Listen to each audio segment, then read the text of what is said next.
Brid Smith, you also have an interest in this area. Yeah, I raised this at the Transport Committee some time ago about the role of the Irish Aviation Authority, how it's structured and what sort of oversight it has in general for the safety of aviation in this country. And I'd like to say to you, Katie, you did a fine job. It was really an excellent programme you did, and an excellent expose in a very scientific way of what actually happened. But you're sitting watching it and your heart is going out for the crew Absolutely. of 116 and their families, and what could have been that wasn't, had things been done properly.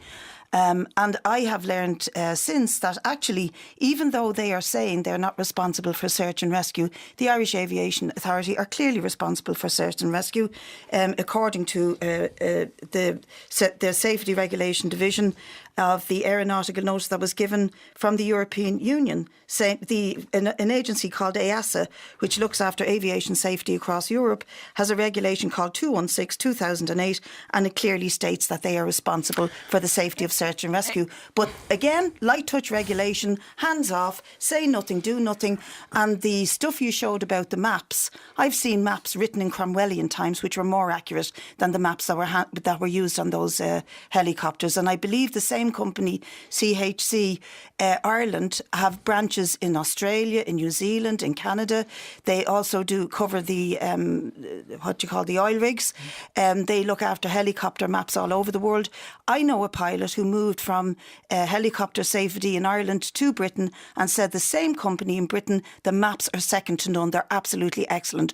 What is going on in Ireland that this company is getting away with cheaply administering maps, undercutting the safety of the pilots by not issuing the proper jackets, and there is nobody overseeing what's going on? Well, I think that is the issue, Minister, isn't it? Because when we were working on this, sure. Are you aware that within weeks after these 4 people losing their lives, the Irish Aviation Authority hosted a gala dinner for the aviation industry in this city, walking the red carpet, whining and dining with the I'll bosses? Stop you now, because I'm not.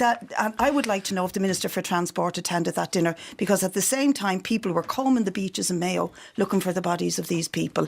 And there's a real disregard for life and for workers and for regulation with this light touch regulation that has been allowed to go on. Can I just ask the Minister, I mean, in relation not exist when Rescue 116 was lost? These are new maps. These maps cannot form part of that investigation because they weren't actually in existence at the time. So how is it that the Minister is responding to us and saying we can't answer questions about those maps because of that investigation? It's disgraceful. The Minister has to take responsibility for it.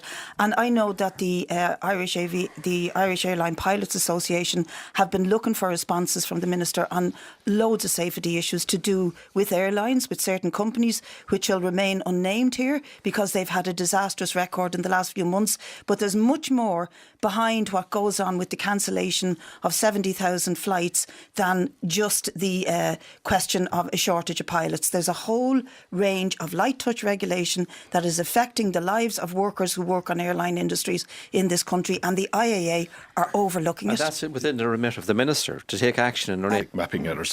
Your report the other night made frightening viewing, Katie. For instance, the most westerly of the Blasket Islands off the coast of Kerry appears to have a highest point of 276 feet. It's 660 feet at its highest point. I mean, that's the most basic mapping error. It's incomprehensible. It's absolutely bank regulation, old people being overcharged in nursing homes and so on. It's continuous failure of it's not even deep policy, it's just simple management. It's to facilitate those who make profits. Light touch regulation on the aviation industry, on the nursing home industry, on the banking industry. Facilitate profits make profits for the aviation industry. Tony has put his finger on it. It is the all complete it does is actually put mismanagement people in of compromising government positions. It doesn't make more money or less money. Absolutely, it's a lack of regulation. It's the lack of action on the side of the government. If I could just regulation in our aviation industry, there are rules and they should just be followed, and particularly when we're talking about people's safety. And